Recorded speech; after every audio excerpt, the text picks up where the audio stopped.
Book 1, Chapter 1. Selden paused in surprise. In the afternoon rush of the Grand Central Station, his eyes had been refreshed by the sight of Miss Lily Bart. It was a Monday in early September, and he was returning to his work from a hurried dip into the country. But what was Miss Bart doing in town at that season? If she had appeared to be catching a train, he might have inferred that he had come on her in the act of transition between one and another of the country houses which disputed her presence after the close of the Newport season. But her desultory air perplexed him. She stood apart from the crowd, letting it drift by her to the platform or the street, and wearing an air of irresolution which might, as he surmised, be the mask of a very definite purpose. It struck him at once that she was waiting for someone, but he hardly knew why the idea arrested him. There was nothing new about Lily Bart, yet he could never see her without a faint movement of interest. It was characteristic of her that she always roused speculation, that her simplest acts seemed the result of far-reaching intentions. An impulse of curiosity made him turn out of his direct line to the door and stroll past her. He knew that if she did not wish to be seen, she would contrive to elude him, and it amused him to think of putting her skill to the test. "Mr. Selden, what good luck!" She came forward, smiling, eager almost, in her resolve to intercept him. One or two persons, in brushing past them, lingered to look, for Miss Bart was a figure to arrest even the suburban traveller rushing to his last train. Selden had never seen her more radiant. Her vivid head, relieved against the dull tints of the crowd, made her more conspicuous than in a ballroom, and under her dark hat and veil she regained the girlish smoothness, the purity of tint that she was beginning to lose after 11 years of late hours and indefatigable dancing. Was it really 11 years, Selden found himself wondering, and had she indeed reached the 29th birthday with which her friends credited her? "What luck!" she repeated. "How nice of you to come to my rescue." He responded joyfully that to do so was his mission in life, and asked what form the rescue was to take. "Oh, almost any, even to sitting on a bench and talking to me. One sits out a cotillion, why not sit out a train? It isn't a bit hotter here than in Mrs. Van Osburgh's conservatory, and some of the women are not a bit uglier." She broke off, laughing, to explain that she had come up to town from Tuxedo on her way to the Gus Trenners at Bellomont, and had missed the 3:15 train to Rhinebeck. "And there isn't another till 5:30. She consulted the little jewelled watch among her laces. "Just 2 hours to wait, and I don't know what to do with myself.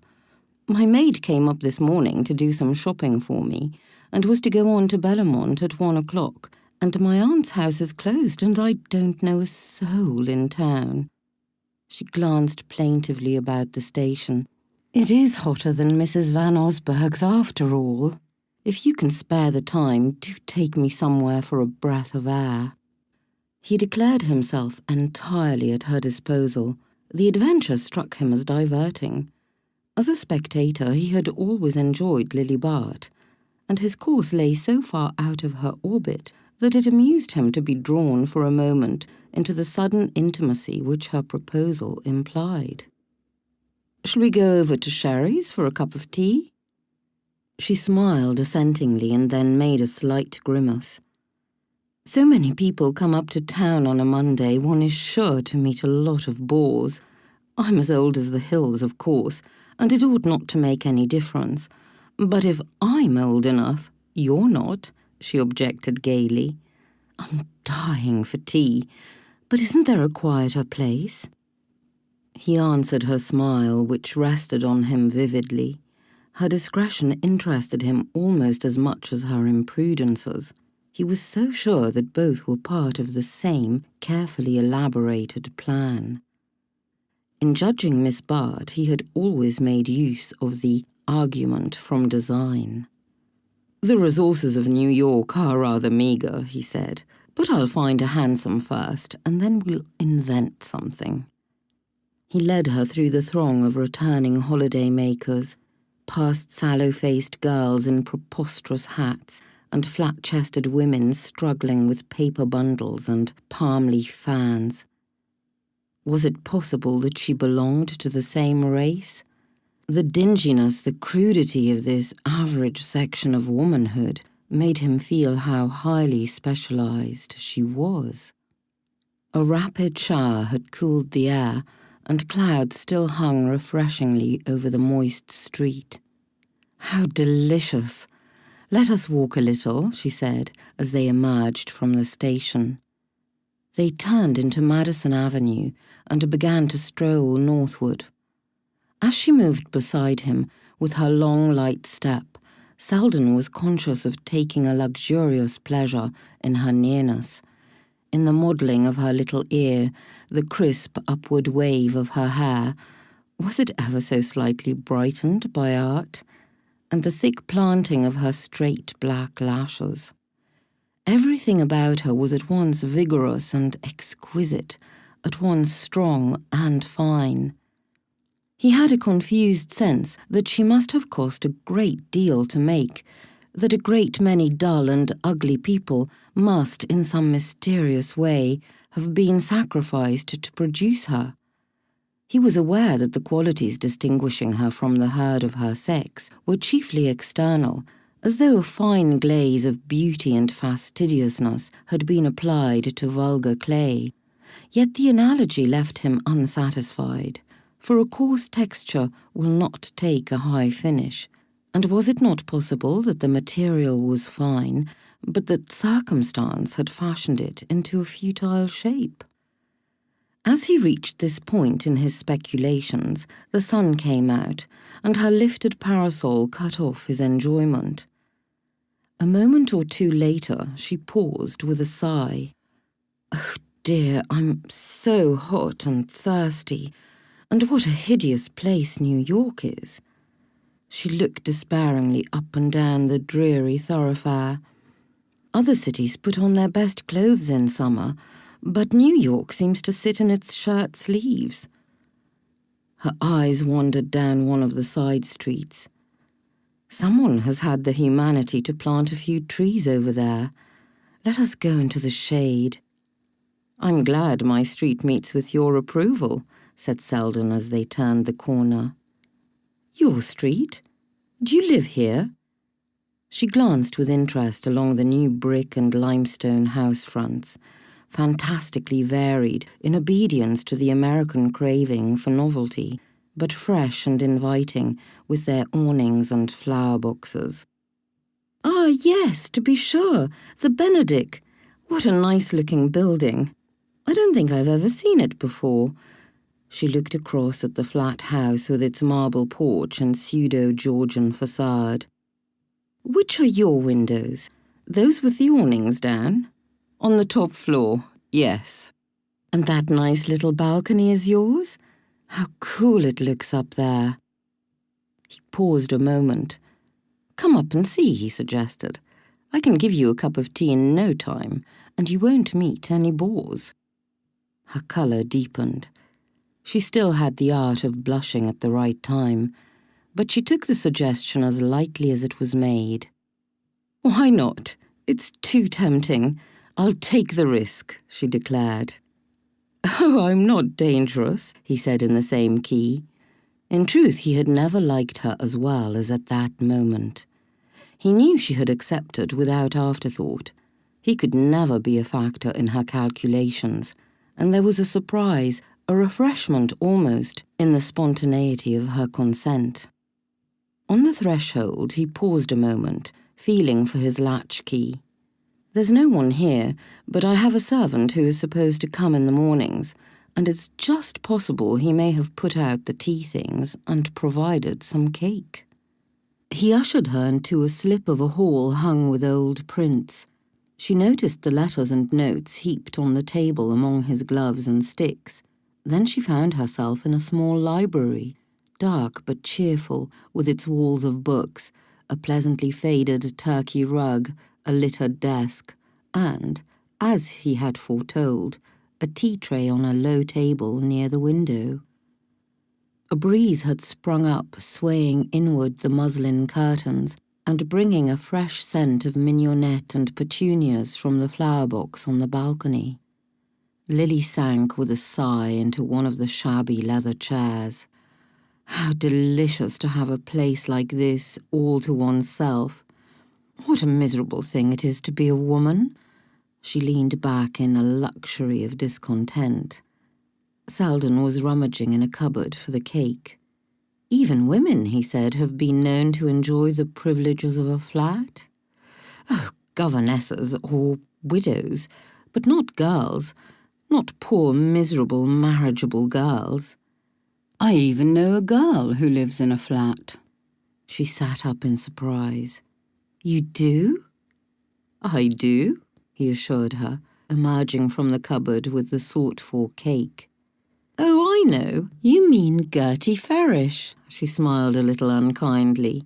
But I said marriageable. And besides, she has a horrid little place, and no maid, and such queer things to eat. Her cook does the washing, and the food tastes of soap. I should hate that, you know. You shouldn't dine with her on wash days, said Selden, cutting the cake. They both laughed, and he knelt by the table to light the lamp under the kettle, while she measured out the tea into a little teapot of green glaze. As he watched her hand, polished as a bit of old ivory, with its slender pink nails and the sapphire bracelet slipping over her wrist, he was struck with the irony of suggesting to her such a life as his cousin Gertrude Ferrish had chosen. She was so evidently the victim of the civilization which had produced her that the links of her bracelet seemed like manacles chaining her to her fate. She seemed to read his thought. It was horrid of me to say that of Gertie, she said with charming compunction. I forgot she was your cousin. But we're so different, you know. She likes being good, and I like being happy. And besides, she is free and I am not. If I were, I dare say I could manage to be happy even in her flat. It must be pure bliss to arrange the furniture just as one likes and give all the horrors to the ashman. If I could only do over my aunt's drawing room, I know I should be a better woman. Is it so very bad? He asked sympathetically. She smiled at him across the teapot, which she was holding up to be filled. That shows how seldom you come there. Why don't you come oftener? When I do come, it's not to look at Mrs. Peniston's furniture. Nonsense, she said. You don't come at all, and yet we get on so well when we meet. Perhaps that's the reason, he answered promptly. I'm afraid I haven't any cream, you know. Shall you mind a slice of lemon instead? I shall like it better. She waited while he cut the lemon and dropped a thin disc into her cup. But that is not the reason, she insisted. The reason for what? For your never coming. She leaned forward with a shade of perplexity in her charming eyes. I wish I knew. I wish I could make you out. Of course, I know there are men who don't like me. One can tell that at a glance. And there are others who are afraid of me. They think I want to marry them. She smiled up at him frankly. But I don't think you dislike me, and you can't possibly think I want to marry you. No, I absolve you of that, he agreed. Well then. He had carried his cup to the fireplace and stood leaning against the chimney place and looking down on her with an air of indolent amusement. The provocation in her eyes increased his amusement. He had not supposed she would waste her powder on such small game, but perhaps she was only keeping her hand in, or perhaps a girl of her type had no conversation but of the personal kind. At any rate, she was amazingly pretty, and he had asked her to tea and must live up to his obligations. Well then, he said with a plunge, Perhaps that's the reason. What? The fact that you don't want to marry me. Perhaps I don't regard it as such a strong inducement to go and see you. He felt a slight shiver down his spine as he ventured this, but her laugh reassured him. Dear Mr. Selden, that wasn't worthy of you. It's stupid of you to make love to me, and it isn't like you to be stupid. She leaned back, sipping her tea, with an air so enchantingly judicial that if they had been in her aunt's drawing room, he might almost have tried to disprove her deduction. Don't you see, she continued, that there are men enough to say pleasant things to me, and that what I want is a friend who won't be afraid to say disagreeable ones when I need them. Sometime I have fancied you might be that friend. I don't know why, except that you're neither a prig nor a bounder, and that I shouldn't have to pretend with you or be on my guard against you. Her voice had dropped to a note of seriousness, and she sat gazing up at him with the troubled gravity of a child. You don't know how much I need a friend, she said. My aunt is full of copybook axioms, but they were all meant to apply to conduct in the early 50s. I always feel that to live up to them would include wearing book muslin with gigot sleeves. And the other women, my best friends, well, they use me or abuse me, but they don't care a straw what happens to me. I've been about too long. People are getting tired of me. They are beginning to say I ought to marry. There was a moment's pause, during which Selden meditated one or two replies, calculated to add a momentary zest to the situation. But he rejected them in favour of the simple question. Well, why don't you? She coloured and laughed. Ah, I see you are a friend after all, and that is one of the disagreeable things I was asking for. It wasn't meant to be disagreeable, he returned amicably. Isn't marriage your vocation? Isn't it what you're all brought up for? She sighed. I suppose so. What else is there? Exactly. And so why not take the plunge and have it over? She shrugged her shoulders. You speak as if I ought to marry the first man who came along. I didn't mean to imply that you are as hard put to it as that. But there must be someone with the requisite qualifications. She shook her head wearily. I threw away one or two good chances when I first came out. I suppose every girl does. And you know, I'm horribly poor and very expensive. I must have a great deal of money. Selden had turned to reach for a cigarette box on the mantelpiece. What's become of Dilworth? He asked. Oh, his mother was frightened. She was afraid I should have all the family jewels reset, and she wanted me to promise that I wouldn't do over the drawing room. The very thing you're marrying for. Exactly. So she packed him off to India. Hard luck. But you can do better than Dilworth. He offered the box and she took out 3 or 4 cigarettes, putting one between her lips and slipping the others into a little gold case attached to her long pearl chain. Have I time? Just a whiff, then. She leaned forward, holding the tip of her cigarette to his. As she did so, he noted, with a purely impersonal enjoyment, how evenly the black lashes were set in her smooth white lids, and how the purplish shade beneath them melted into the pure pallor of the cheek. She began to saunter about the room, examining the bookshelves between the puffs of her cigarette smoke. Some of the volumes had the ripe tints of good tooling and old Morocco, and her eyes lingered on them caressingly, not with the appreciation of the expert, but with the pleasure in agreeable tones and textures that was one of her inmost susceptibilities. Suddenly, her expression changed from desultory enjoyment to active conjecture, and she turned to Selden with a question. You collect, don't you? You know about first editions and things. As much as a man may who has no money to spend. Now and then I pick up something in the rubbish heap and I go and look on at the big sales." She had again addressed herself to the shelves, but her eyes now swept them inattentively, and he saw that she was preoccupied with a new idea.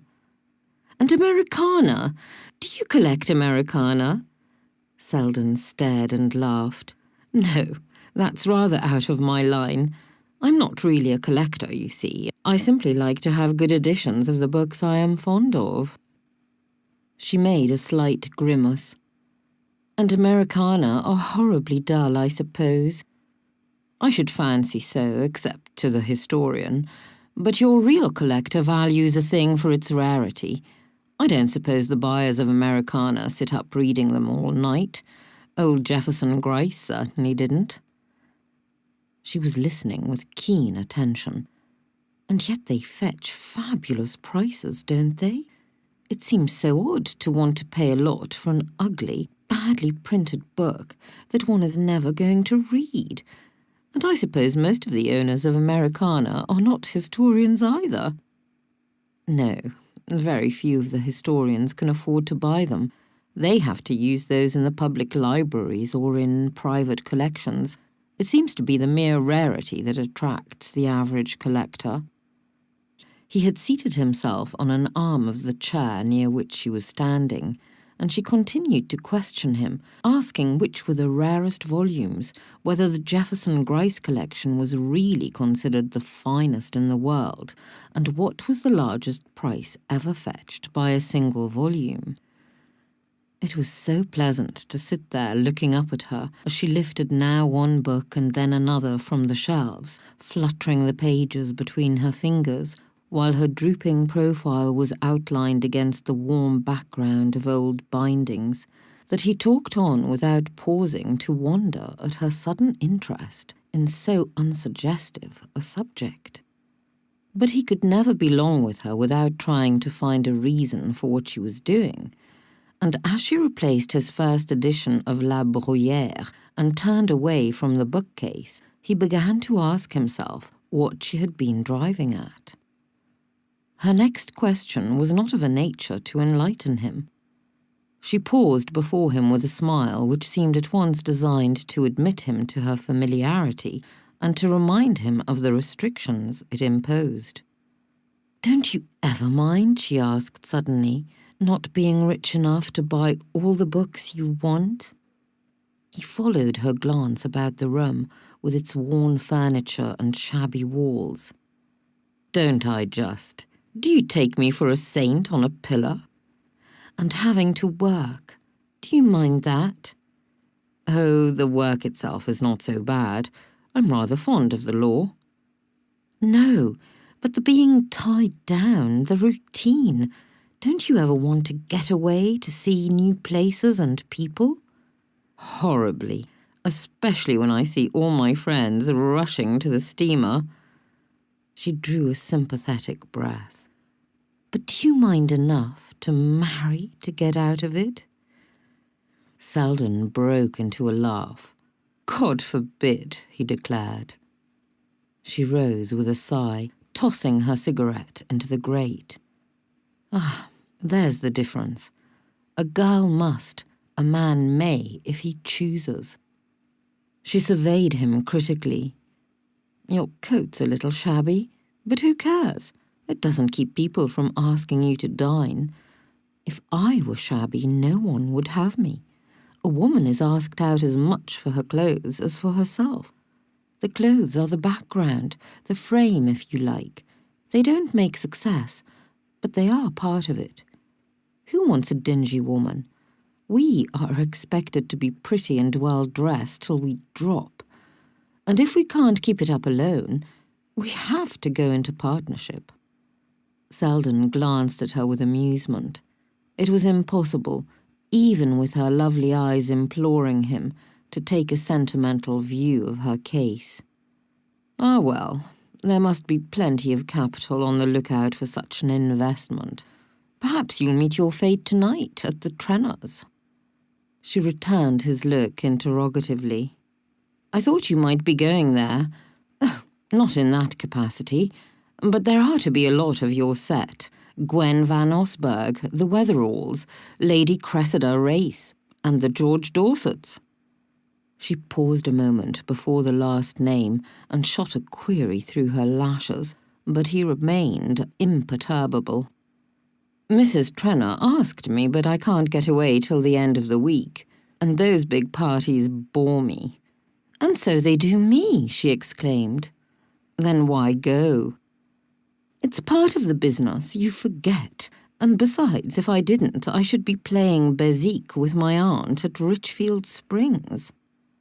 That's almost as bad as marrying Dilworth, he agreed, and they both laughed for pure pleasure in their sudden intimacy. She glanced at the clock. Dear me, I must be off. It's after 5. She paused before the mantelpiece, studying herself in the mirror while she adjusted her veil. The attitude revealed the long slope of her slender sides, which gave a kind of wildwood grace to her outline, as though she were a captured dryad, subdued to the conventions of the drawing-room. And Selden reflected that it was the same streak of sylvan freedom in her nature that lent such savour to her artificiality. He followed her across the room to the entrance hall, but on the threshold she held out her hand with a gesture of leave-taking. It's been delightful, and now you will have to return my visit. But don't you want me to see you to the station? No. Goodbye here, please. She let her hand lie in his a moment, smiling up at him adorably. Goodbye then, and good luck at Bellamont, he said, opening the door for her. On the landing, she paused to look about her. There were 1,000 chances to 1 against her meeting anybody, but one could never tell, and she always paid for her rare indiscretions by a violent reaction of prudence. There was no one in sight, however, but a charwoman who was scrubbing the stairs. Her own stout person and its surrounding implements took up so much room that Lily, to pass her, had to gather up her skirts and brush against the wall. As she did so, the woman paused in her work and looked up curiously, resting her clenched red fists on the wet cloth she had just drawn from her pail. She had a broad, sallow face, slightly pitted with smallpox, and thin as straw-coloured hair through which her scalp shone unpleasantly. "I beg your pardon," said Lily, intending by her politeness to convey a criticism of the other's manner. The woman, without answering, pushed her pail aside and continued to stare as Miss Bart swept by with a murmur of silken linings. Lily felt herself flushing under the look. What did the creature suppose? Could one never do the simplest, the most harmless thing without subjecting oneself to some odious conjecture? Halfway down the next flight, she smiled to think that a charwoman's stare should so perturb her. The poor thing was probably dazzled by such an unwonted apparition. But were such apparitions unwonted on Selden's stairs? Miss Bart was not familiar with the moral code of bachelors' flat houses, and her colour rose again as it occurred to her that the woman's persistent gaze implied a groping among past associations. But she put aside the thought with a smile at her own fears, and hastened downward, wondering if she should find a cab short of Fifth Avenue.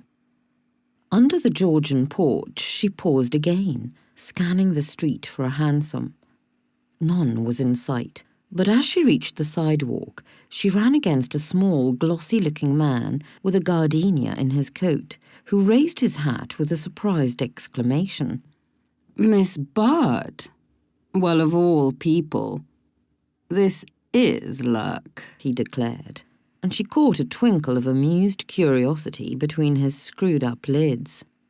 "Oh, Mr. Rosedale, how are you?" she said, perceiving that the irrepressible annoyance on her face reflected in the sudden intimacy of his smile.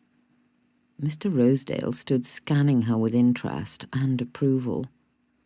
He was a plump, rosy man of the blonde Jewish type, with smart London clothes fitting him like upholstery and small sidelong eyes which gave him the air of appraising people as if they were bric-a-brac.